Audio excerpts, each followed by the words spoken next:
Assalamu alaikum, sisters. Just waiting for everyone to join.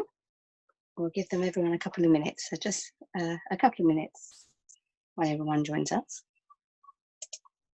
How are you all? Alhamdulillah, what a blessed day it is. The best Friday of the year because it's in the 10 days, the best 10 days of the year. And these are the best hours for making dua and remembrance of Allah. Alhamdulillah, we are here to do that. So may Allah bless us and accept it from us and maybe benefit from it. I mean, okay.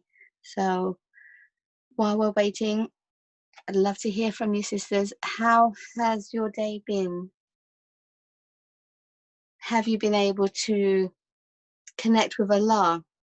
Or has the day gone quite fast for you? Is this that moment for you?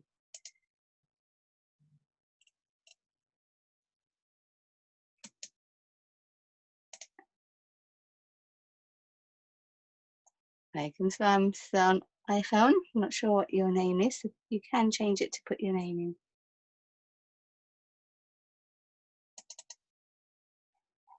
Right, then I can screen share now too. Yes, it's gone very fast. I know, like knowing it's so important and you're wanting to make the most of it, and yet the time goes so fast. Absolutely, sis. Alhamdulillah.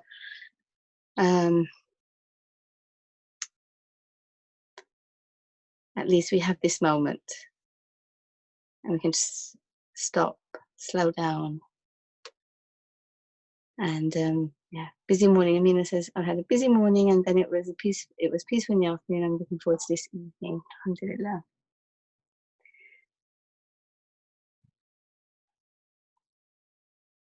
And everyone else, how are you all doing? And how's your day? And is this the moment that kind of you're looking forward to connecting with Allah? What is it you're hoping to get from this session?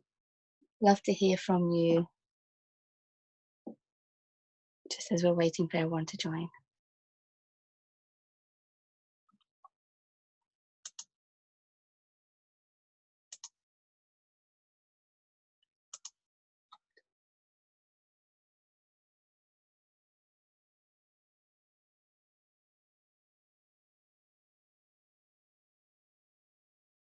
For me today has been, alhamdulillah, calm in my mind. I've been conscious of connecting with Allah, you know, bringing my mind back whenever it got busy yes, like Farida, probably trying best to connect with Allah as much as you can. And it feels like, you know, sometimes like there's a race of me wanting to remember Allah and then my mind trying to figure things out. And it's like, you know, I get caught up in trying to figure things out or think about things or do things, and then I'm like, no, but that's such a waste of time. And I go back to making my dhikr, and it seems like this constant battle that we have, yeah, of the multitasking, but that keeps your mind busy. Whereas when you're feeling connected with Allah, and yes, like you do, Amina, in Ramadan, it's because you prioritize Allah and connecting with Allah throughout the day. You know, you take those opportunities, you know the reward is there, you know the blessings are there, and you take that opportunity. And the struggle outside of Ramadan is to keep prioritizing, you know, and in our mind to keep prioritizing what we do with that and connecting with Allah. So alhamdulillah, may we be blessed for our effort and our striving. So I think we're good to start. Bismillah ar-Rahman ar-Rahim. Let me press record.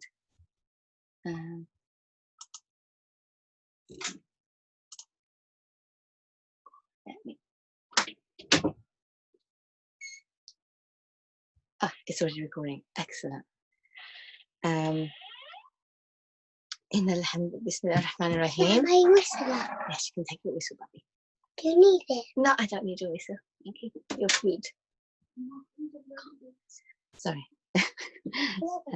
بسم الله الرحمن الرحيم إن الحمد لله نحمده ونستعينه ونستغفره ونعوذ بالله من شرور أنفسنا ومن آتنا أعمالنا من يهد الله فلا مضل له ومن يضلل فلا هادي له وأشهد أن لا إله إلا الله وأشهد أن محمدا عبده ورسوله.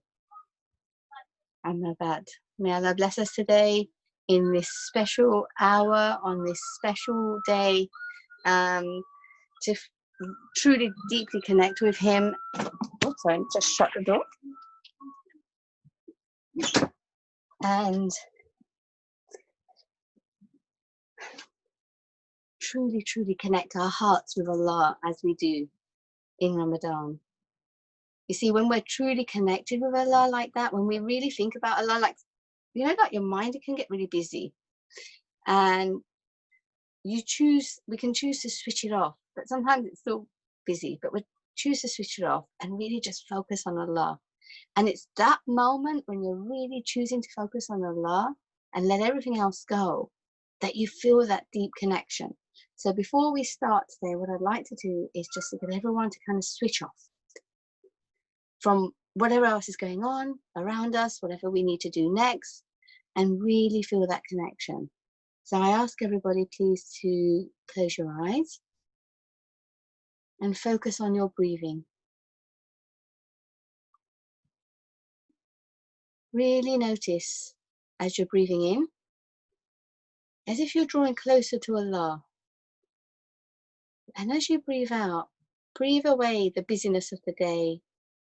Breathe away from your to-do list. So breathe in, draw closer to Allah, that quiet, still place. And breathe out, pushing away all the thoughts that come. It helps if you notice what your feet are doing. Just feel your feet on the ground, feel your bottom on the chair, and your hand on your heart. You see, when we do that, we become present. Let's just get really present. We can connect with Allah.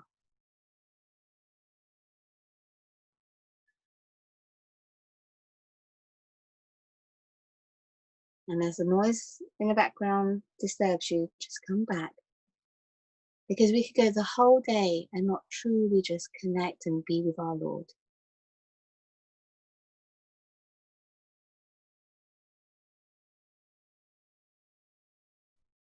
Remember, feel your feet on the ground, your bottom on the chair, your hand on your heart.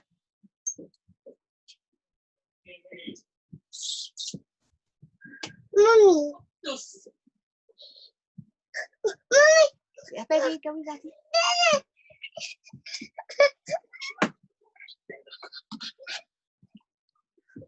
Sisters, sorry, excuse the noise in the background.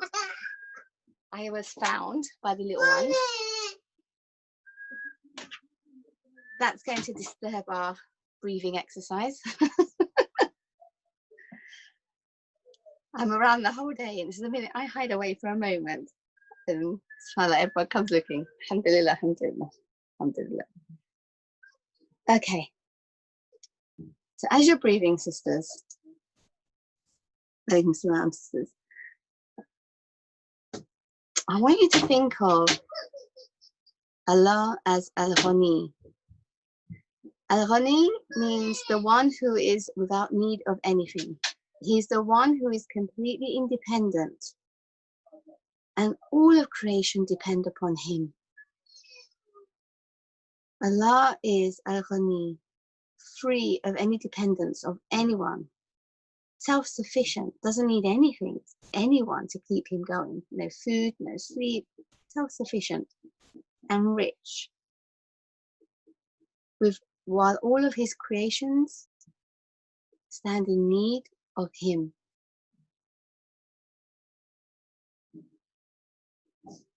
Al-Ghaniyy comes from the root Ghain Nun Ya, which points to four main meanings. The first meaning is to be self-sufficient and independent. You know, sometimes we think of ourselves as independent. you know, we want to be independent. We don't want to ask anyone for anything. And that is a good position to be in. But sometimes we think that not needing to ask anyone else, we can sometimes get caught up in that and not realize actually that we ourselves are dependent. You know, so I hear this a lot sometimes, you know, when we're trying to just be independent. I don't like to ask anyone for anything. I don't like to rely on anyone. And yeah, we shouldn't rely on anyone other than Allah.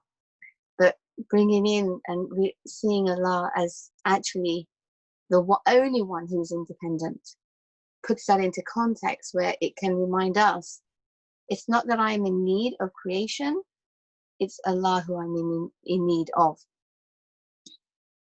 The second meaning of Ghani means to be free from needs and wants. Now, having needs and wants, that's a very human thing. You know, we're forever chasing the things that we need and we want. And in fact, the things that we need are always provided for us in some way or another. And the things we want are also given to us. But sometimes we get dependent, we become dependent on others if we think that they have something that we need. And so we look to those to fulfill, we look to others to fulfill our needs. Yet Allah is the only one who is free from any needs and wants. Whereas this is something that really we get trapped in as human beings, kind of desperate to have our needs and our wants fulfilled. You know, forever seeking, chasing, striving to fulfill our needs and wants. And Allah subhanahu wa ta'ala Al-Ghaniyy does not have any needs and wants. Absolutely independent of that. Could you imagine that? Just not needing anything, not wanting anything. The third meaning is to be satisfied and content. And I guess when I said, can you imagine that, not needing or wanting? That's what it leads you to. Being satisfied and being content with what you have. And sometimes we are content, but it's momentarily. And we're always seeking to be content. We're always seeking to be satisfied. Yet Allah is satisfied and content, sufficient. Self-sufficient. Doesn't need anything to be content and satisfied. And the fourth is to be wealthy and rich. And Allah is rich. All wealth belongs to Allah.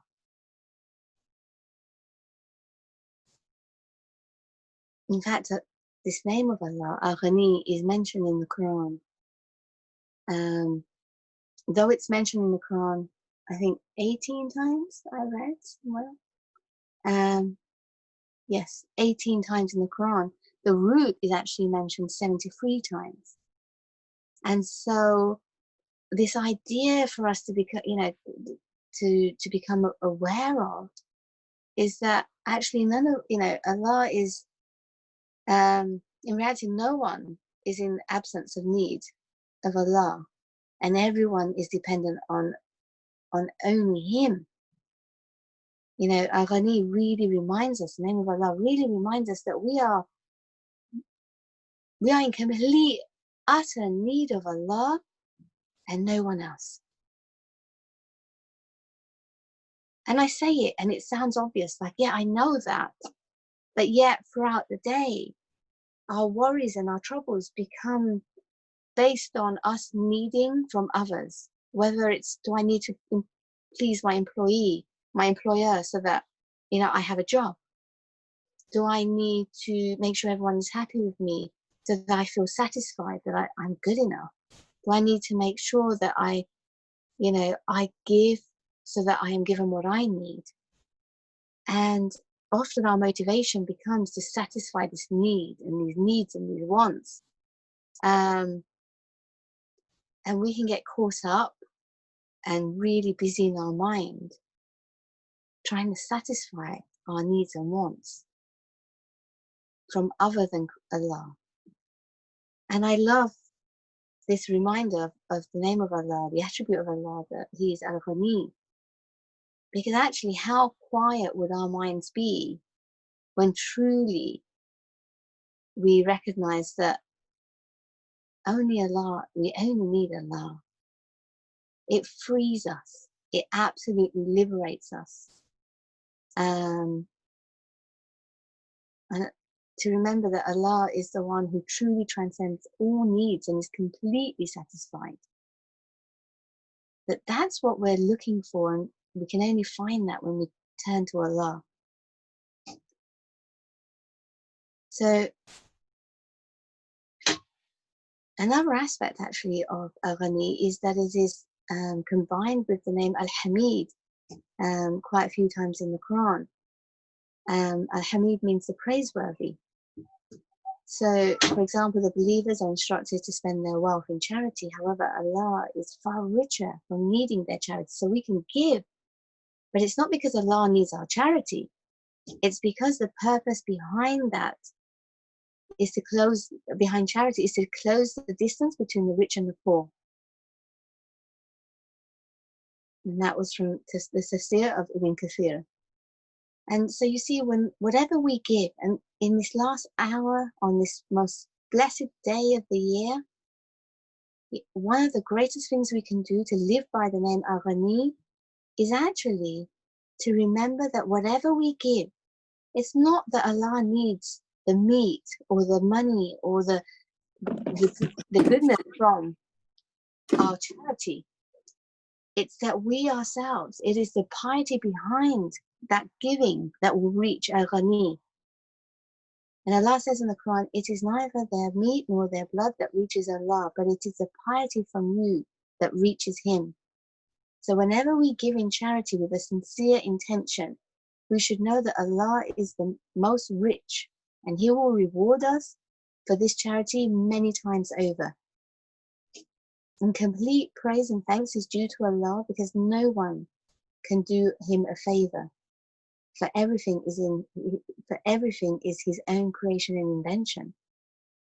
You know, so we're not doing Allah a favor when we give charity. It's actually for our own benefit. It's the sincerity behind that giving that reaches Allah. And I love that. That's so beautiful. And in fact, one of my experiences that I experienced along my journey of my financial journey, I guess, was going to many talks where, you know, then there's a fundraiser and you hear most amazing inspirations to give charity. And I remember hearing, you know, one of the sheikhs saying, would you give Allah alone? And I was thinking, I was really curious about that. Like, would I give Allah alone? Like, would I give what I have now so that actually Allah will give me a lot more back? Because when Allah gives, He multiplies His giving.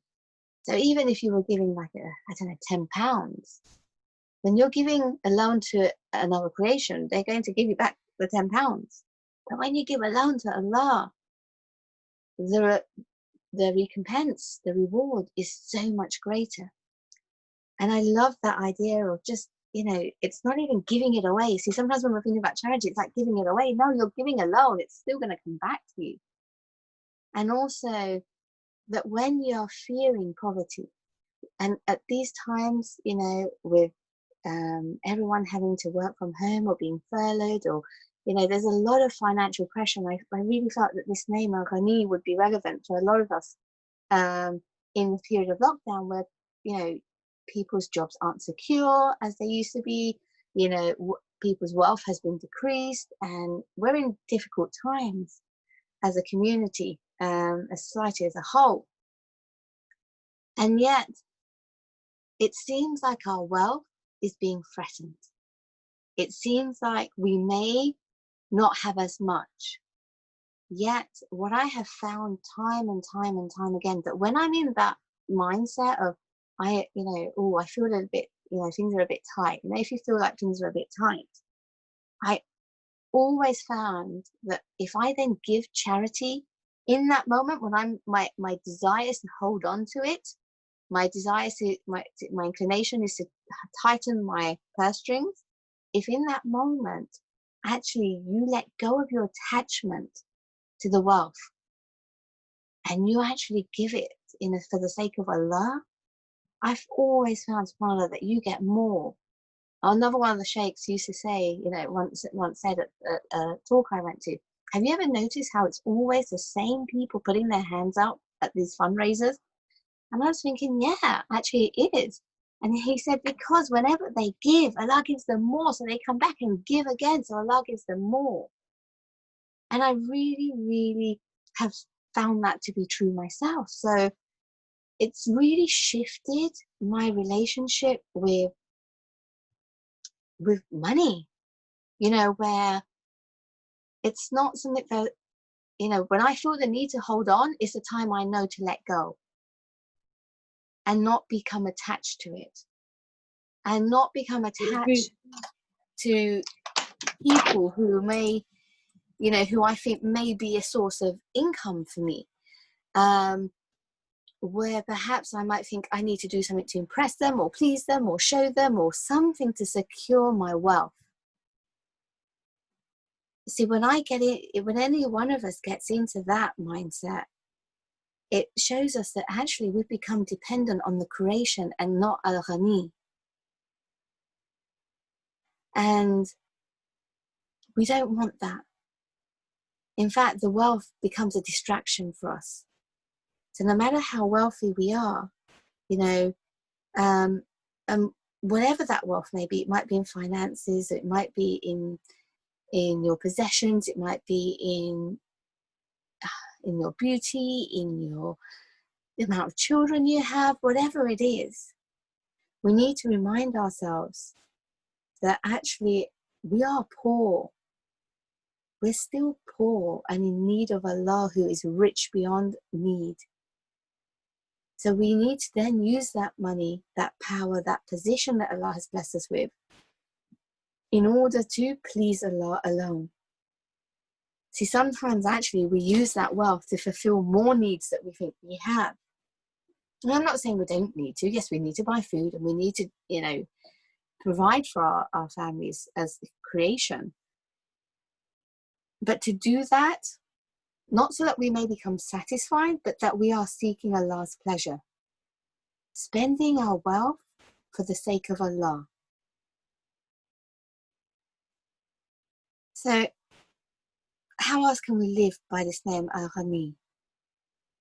First one I've mentioned is to give charity and not become attached to the wealth, not let it distract us where we're chasing the wealth. We're chasing to increase our wealth. When is it ever enough? Not that we shouldn't seek success, but why are we seeking success? It's a really important question for each and every one of us to ask. And when we're spending, are we spending for the sake of Allah? Are we spending for the sake of Allah? And that's something else that's really important, because all actions are based on intention. So why are we seeking wealth and why are we spending our wealth? We will be accountable for this. When we're feeling threatened, like our wealth is being threatened, it's an opportunity for us to turn back to Allah and put our trust in Him. He is Al-Ghaniyy. He's the one providing, no one else. One of the other ways that we can live by this name is to thank Al-Ghaniyy. Whenever anything of wealth comes your way, whether it's a promotion from work or a financial gain or any benefit that comes your way, make sure the first thing we do is thank Al-Ghaniyy and ask Him to help us to use it wisely and make it a source of barakah for us. Musa alayhi salam in the Quran said that if you were to be ungrateful, you and everyone in the world, Allah is rich beyond need. He's praiseworthy. And so it's really important for us to also acknowledge where that wealth is coming from. Is it from your effort? Is it because you worked really hard that you received a bonus? Is it because, of your effort? Or acknowledging the source of that wealth that it is from Al-Ghaniyy. So acknowledging the source of your wealth. Another way to live by the name of Al-Ghaniyy is to be content. The Prophet ﷺ said that richness is not having more possessions. It's not in having many possessions, but rather true richness is the richness of the soul. So what does that mean? When have you, sisters, felt rich in your soul? Tell me. I'm going to ask you to type in the chat box. Can you think of a time that actually you felt so rich in your soul that you felt you had no need for anything else? You felt so content you didn't need anything else.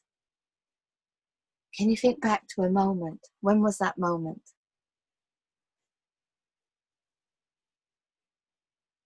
Sister Fiona says, when I took my Shahada. MashaAllah, sister, alhamdulillah. Why do you think you felt rich in that moment, sister? What do you think about that moment made you feel rich and content? Sister Alia says the same, yes. Fiona says, because nothing else mattered. Did you free yourself of all other needs and wants other than seeking Allah? Sister Sana says, when I have been obedient to Allah, yes. You see, we are forever chasing. We live in a state where we're either chasing or we're content. When we are content, that comes from when we are obedient to Allah, when we're doing acts that are pleasing to Allah, like Sister Alia says, doing Hajj, right? Or taking your Shahada when you leave everything else behind. So look at that, leaving everything else behind. That's what happens, everyone and everything, when you take your Shahada. So when you free yourself of needs and wants of others, in that moment you were content. Sisters who mention Shahada. For other sisters, when you're mentioning doing Umrah and Hajj and being obedient to Allah, when you're seeking to please Allah, when you prioritize seeking to please Allah, you're content. You're feeling, your soul feels rich, doesn't feel deprived or missing or lacking. Now, all other examples I have, Sister Mahmouda, when I put my trust in Allah, yes, subhanAllah, look at that. When you put all your faith and trust in Allah and no one else, you free yourself of needing others. You feel rich. Again, a few more sisters mentioning during Umrah, and when you have gone to, you're spending your wealth to please Allah. You're spending your wealth in the way of Allah.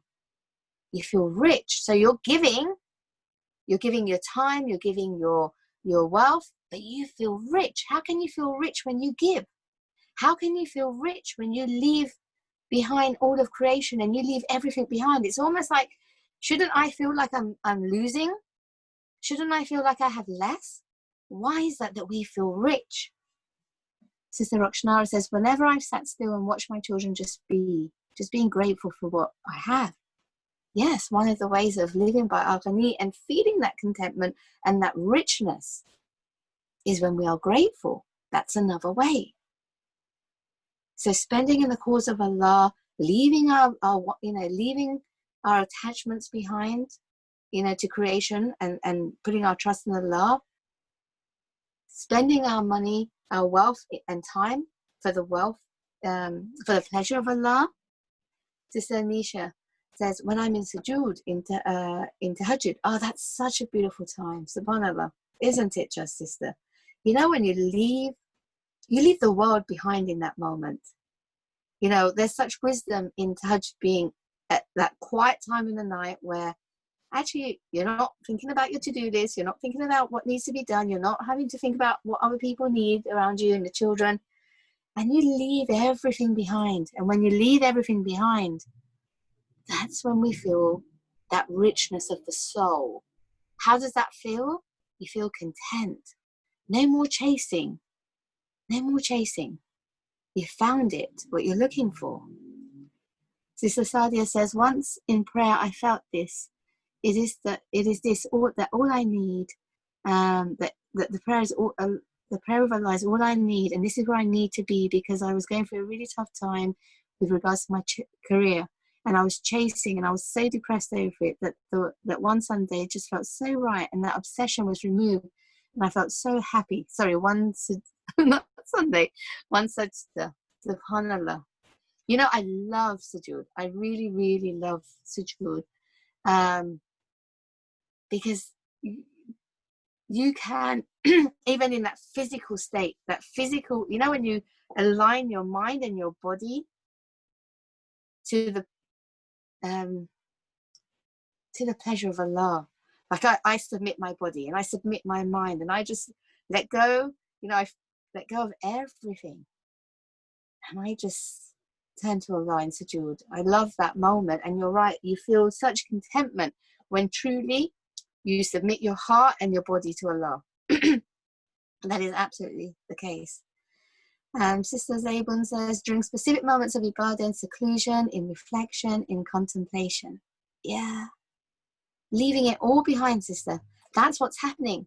When we're in seclusion, we seclude ourselves physically, but then we have to go in reflection, as you say, so that we leave leave all our attachments behind, and our needs and our wants, and we look to Allah only, Al-Ghaniyy, to fulfill. Sister Nisha says, I feel at one with Allah and nothing else matters in that moment. Yeah. How rich do you feel then? How content? How peaceful? Sister Shamoli says that when I wash the dead and shroud them and give them a good send-off, donating things for the ghusl of the mayyat, alhamdulillah, I feel sad but happy. SubhanAllah. You know, seeing death, witnessing death and seeing the dead, that is such a huge reminder that actually there's no, whatever we are chasing, we leave behind. Well, that's why wealth is a distraction for us. We chase it, and we want the complete set, and we want everything to look nice, we want everything to look matching. And yes, we should have pride in, and be grateful for the wealth we have. But sometimes we can become consumed by it, and that's a very fine balance. That's absolutely such a fine balance. But when you die, and when you see people dying, and you're reminded of death, it really brings it back to perspective. Where am I putting my energy and my focus? What is it I'm chasing?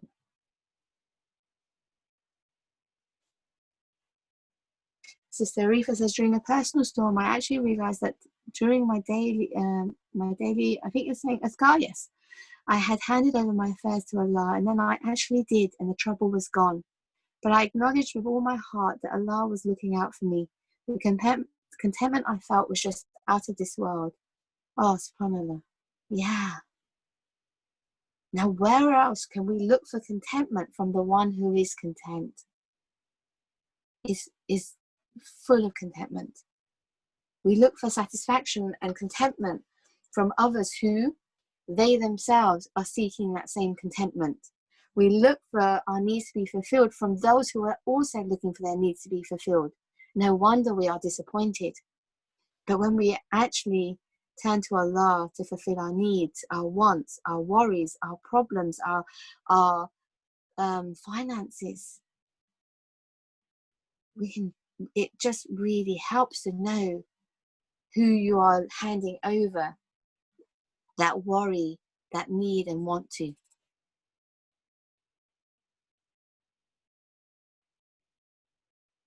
So sisters, here's a question. What are you chasing? It's a really deep and honest question. And I think in these moments when we're reflecting, we have to look inwards at ourselves. What are we chasing? What is it that consumes us? What is it that we put our focus on? Are we getting distracted? Are we losing sight of Al-Ghaniyy?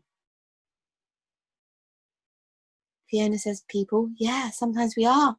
Our children, yes. When they are well behaved, and then I will feel satisfied and content. Well, here's the thing. You're never going to find a child that always listens to you. So will you ever find contentment in that direction? Some, yes. No, Sister Mahmuda was just getting by. Sister Anisha, in seeking happiness. Where are you chasing happiness, Sister Anisha? Sister Arifa, your future thoughts mainly about your children. Well, Sister Anisha, if you're chasing your happiness in Allah, then alhamdulillah, you're chasing happiness in the right place. Sister Amina says you can never find contentment in creation. No, and you can never be fulfilled by creation. So often we look to be fulfilled, to have our value affirmed. You know, please, you know, we're even seeking to please creation so that when they're pleased with us, we can feel fulfilled. How often do we fall into people pleasing in order that we may find contentment? You know, and this is what we need to become aware of. Well, what are we chasing? What are we chasing? And when we catch ourselves in that chasing mode, realize there's nothing to chase. Sisters, you have nothing to chase. You already have what you're looking for. You don't have to chase. You just have to turn back to Allah, be grateful, recognize you already have everything you need in Allah, Al-Ghaniyy.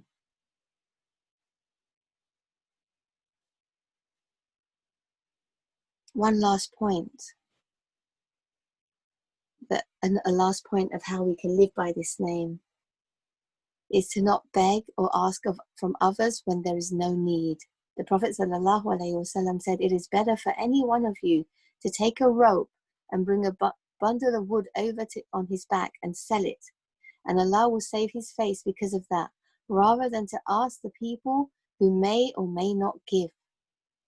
Because, sisters, what we need to do is to strive not to burden others, you know, with our own needs to be fulfilled, not to be lazy and just wait for others to give, and not to be inactive and not strive. We have to be like the birds who go out, make their effort, tie their camel to fulfill their needs.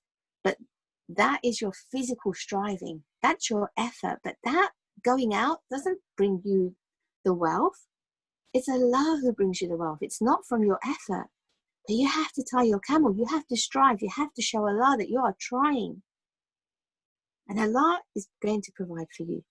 And often we lose sight of our effort and the result.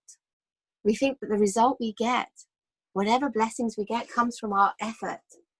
And it's never from our effort. Our effort should be simply to seek Allah's pleasure.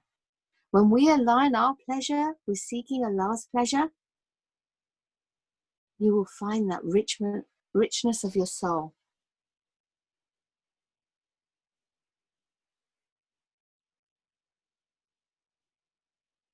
Giving as well of what you love. I remember years ago, actually, when I'd stopped working, and it was at the time of the floods in Pakistan. And, you know, obviously that was a very distressing time for everyone, seeing what had happened in Pakistan. And I remember feeling, because I had stopped working, and I really struggled with the fact that I was struggling to give as I used to. Like I'd see these appeals on TV. It was Ramadan, and I just wanted to give. But that particular year, I was struggling to give. And then I read about giving of what you love, of what you have, and that sometimes giving money was easy to give. It was actually easy because you're not really putting the effort in the same way. Whereas when you give of what you have and what you love, that was much harder when you did the work, the charity work itself, you know, and you got involved in the doing. You felt a lot more contentment and a lot more barakah from that. And so I remember then saying to my husband, look, you know, I want to send to Pakistan, and Pakistan International Airline were taking donations across. And let's give of what we have. Let's then find what we have in our cupboards and our wardrobes, and give things, give what we have, but let's give things we love. Let's give the clothes we love. And so we started doing that. But then I thought, well, actually, my husband's going to go all the way to Heathrow to drop off our donation, then let's see if anyone else in the community could also, might also want to give, and my husband can drop it off too. So we put a little note in the masjid. And subhanAllah, what happened was, over the next 3 days, because the deadline was on Monday and this was a Friday, we were having so many donations dropped off at our door. Like, every time I opened my front door, there were bags and bags and bags of bin liners that I couldn't get out my front door. People were just dropping them off. And every time I would sort them out, because you had to sort them out in outfits, so there had to be separate plastic bags, that had a top and a bottom, so it could just be given. And it had to be like a box for women, and a box for children, and a box for men. And the boxes had to be a certain size. And I remember my husband going out to look for boxes, and he's like, where am I going to get these boxes that are the right size? And as soon as he said that, someone phoned him and said, I saw your advert. Well, I've just moved over from Malaysia and I have boxes. Do you want them? And he went and collected the boxes and got they were, alhamdulillah, the right size, and Allah just gave. And and then a few days later, we were like, okay, well, we're not going to be able to take these in our cars. There's too many boxes. We're going to need a van. My husband's like, where am I going to get a van from? And he went out to see if he could get a van. And then somebody phoned him and said, hey, you know what? I have a van. Would you like to use it? And it was like, the minute you thought you needed it, we really, really saw in that moment Allah sent before we even asked. And that was such a huge Iman boost, honestly. And so on the first day, I was sorting out the boxes, my husband would bring more bags, and then my front door would be full. And so I started saying to people who were dropping off, please don't drop off anything unless you could help me pack them, because I'm not going to be able to pack them all. I had 3 very small children at that point. And what happened was, the entire community came together in order to help pack. My house was full of sisters packing, sorting out the clothes, putting them in pairs, packing them in packed boxes. And I couldn't even walk down the stairs. There were people everywhere, people I didn't even know. And it got so much that, we were like, even our house wasn't big enough. And then our neighbor across the road had this house that was empty next door, and he volunteered his house.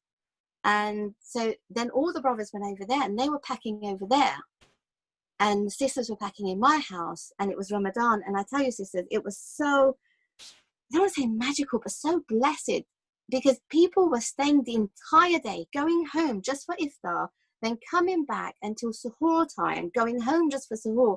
And for 3 days, we were just packing. Just packing. And the amount of friendships that were built from that moment, the amount of barakah that came from that moment, everything, that it just was so amazing. And that came from not giving, over online, by donation, but that came from the work of giving, getting involved in the hard work, the labor of giving.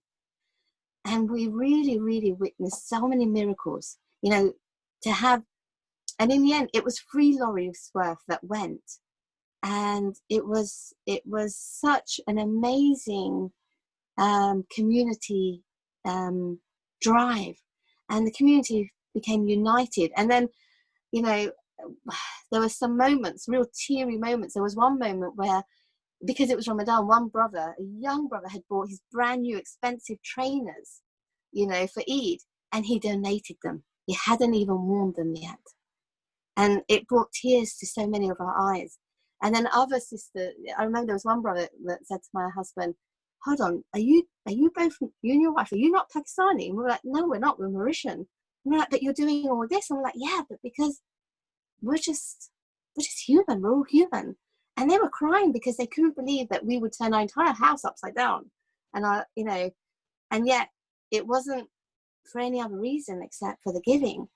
And I'm not saying this to say, oh, look at what we did, but I want to share with you that when you start really throwing yourself in the cause of Allah, you will see the miracles that to this day my heart flutters when I remember witnessing all of those miracles. You know, all of those miracles, from really using that time, the wealth, whatever we had, to serve Allah. And I will always remember that lesson. And it's that lesson I want to share with you today. You know, and then actually just after that, I really got into, oh yeah, okay, just give whatever you have. And I remember being at an event once, and again, the shape, you know, and I always think, okay, I want to be the first to put my hand up. And sometimes I get scared, like, can I do that now?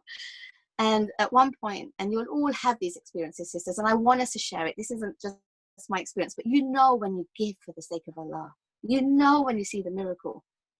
And it's that giving and not having fear. You know, not having fear when you give. Oh, you have the fear, but you override that with the trust. And I remember actually giving, and I remember then thinking, well, okay, I could just sell a ring I had, so I did that, and I said, so I did that.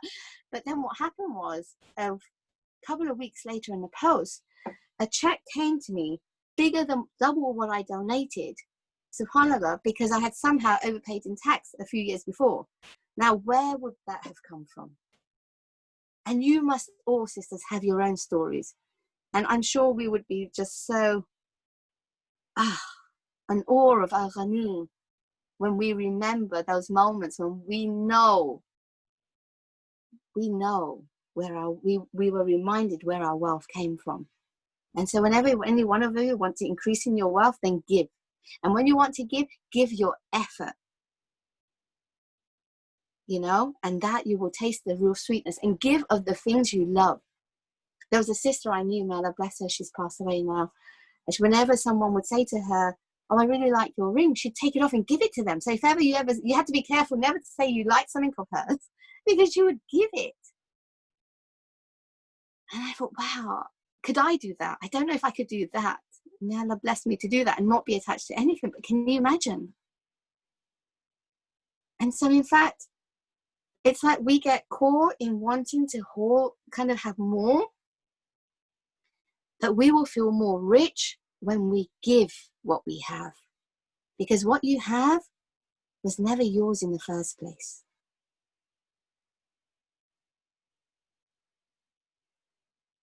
And I guess that's what I wanted to share with you today, sisters. You know, and in these last moments, you know, let us make dua. Let's really, really connect with Allah. Free ourselves of all needs and wants. Let us seek that contentment, that real richness of the soul. Let us make dua not to be attached to anyone or anything other than Allah subhanahu wa ta'ala, Al-Ghaniyy. Let us be of those who give of who we love. Let us be of those who work hard and give our time and our effort for the sake of Allah. Let us all give what we love. You know, find something. I remember then thinking, okay, so what do I love? And I had this dressing down that I loved so much because I really didn't like being cold and it was a really cold house. And I thought, okay, that's the thing I love the most. That's the thing I'm going to donate. You know, and I'm saying this to share, inshallah, with you the goodness. But you know what we gave that period of time, the friendships and the blessings that we found in the community.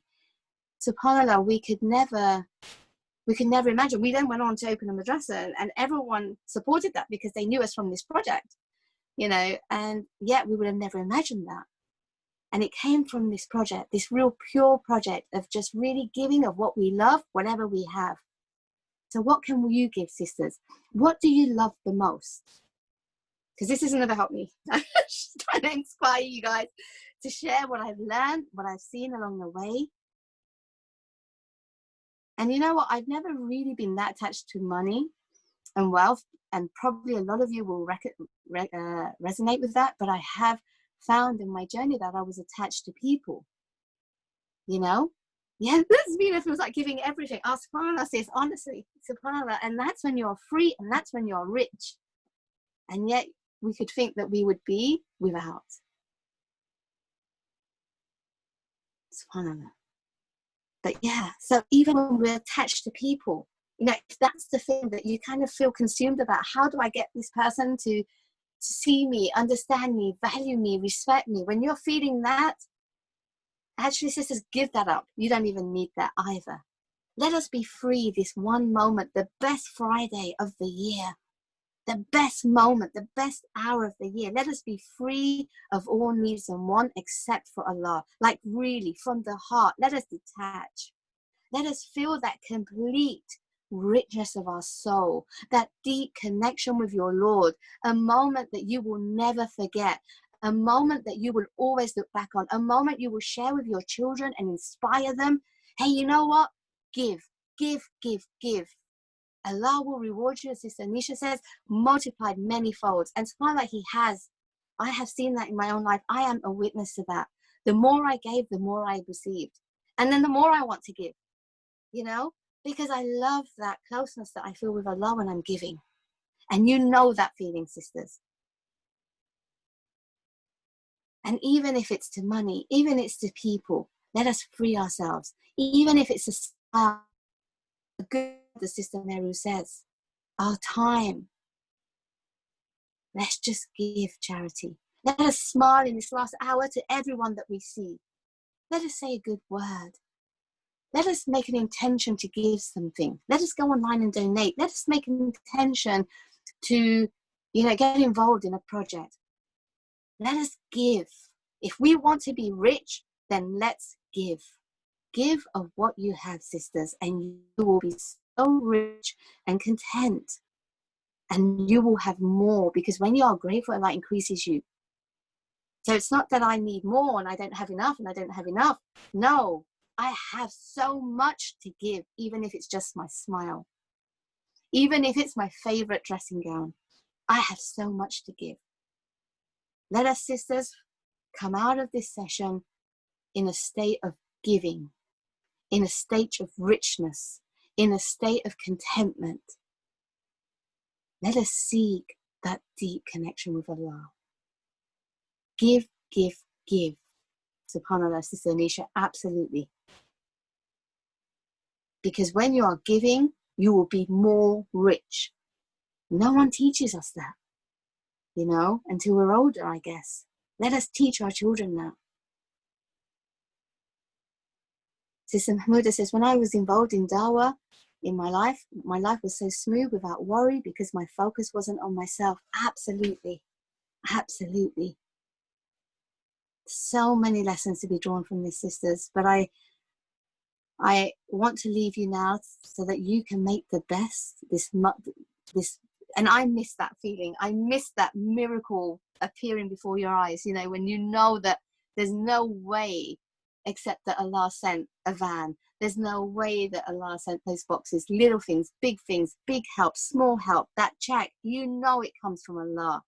And I love that reminder. It really, really nourishes your soul to remember who Al-Ghaniyy is. Really does. And we can forget that. We can get caught in the chase. So let's leave the chase behind. Let's leave the chase behind. It absolutely, your iman shoots to another level. Absolutely. And I pray your status in Jannah reaches another level too. SubhanAllah. So sisters, I leave you there. I think we have there's a couple of sisters that want to say something. You're putting your hands up and you're putting it down. Tell me, sisters, if you want to say something, then come on and share. And if not, I will leave you here, and I ask you all to take 5 minutes before you go back to your family. That's why I'm conscious of the time. Before you go back to your family, put your head down in sujood. Because when you are in sujood, shaitan cannot come to you from below and from above. So either put your hand up in dua or put your head down in sujood. But I love sujood because I'm submitting my body to them. Absolutely. So put your head down in sujood. Free yourself of all your wants and your desires. Free yourself of every want and desire. Free yourself of the chase. And think about instead, what can I give? How much can I give? I'll tell you one last thing, actually. For so long, I was, in the professional development world, trying to reach a target, so that it was almost like when I reached this target, I would reach again, it's a very personal, but I'm sharing. I would reach some sort of success mark or whatever. And so for years, I was almost like, okay, I'm going to keep going. I want to keep going. Want to achieve a goal. Achieve the goal.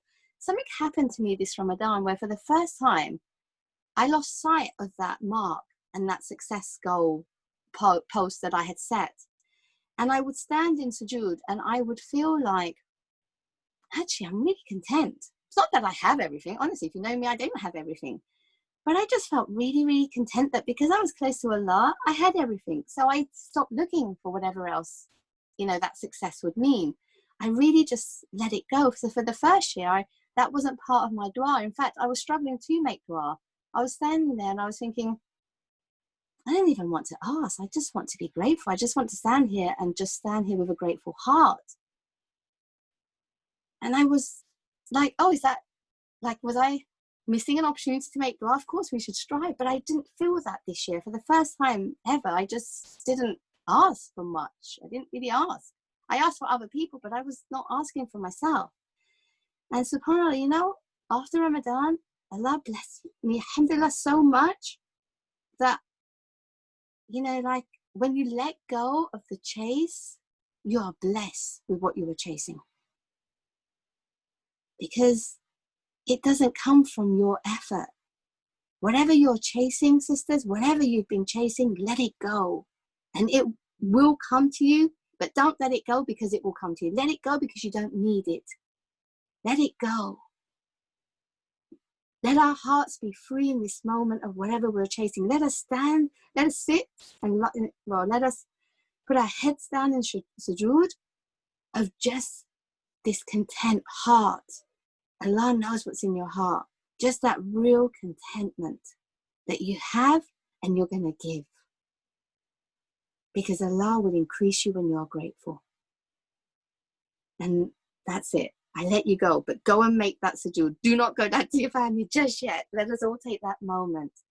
Let us all have that special moment, inshallah. Na'udhu billahi minash shaitanir rajeem. Bismillahir rahmanir rahim. والعصر إن الإنسان لفي خسر إلا الذين آمنوا وعملوا الصالحات وتواصوا بالحق وتواصوا بالصبر سبحانك اللهم وبحمدك أشهد أن لا إله إلا أنت أستغفرك وأتوب إليك. Assalamu alaikum wa rahmatullahi wa barakatuh, my beautiful sisters. Let's go and find Allah privately in sujood. I leave you, make dua for us all. When you are grateful, make dua for each other. Make dua for us. Make dua for the coaches. Make dua for our families. Make dua for our children. May we all find the richness of our soul. May we be content. May we be givers. Amen. Amen.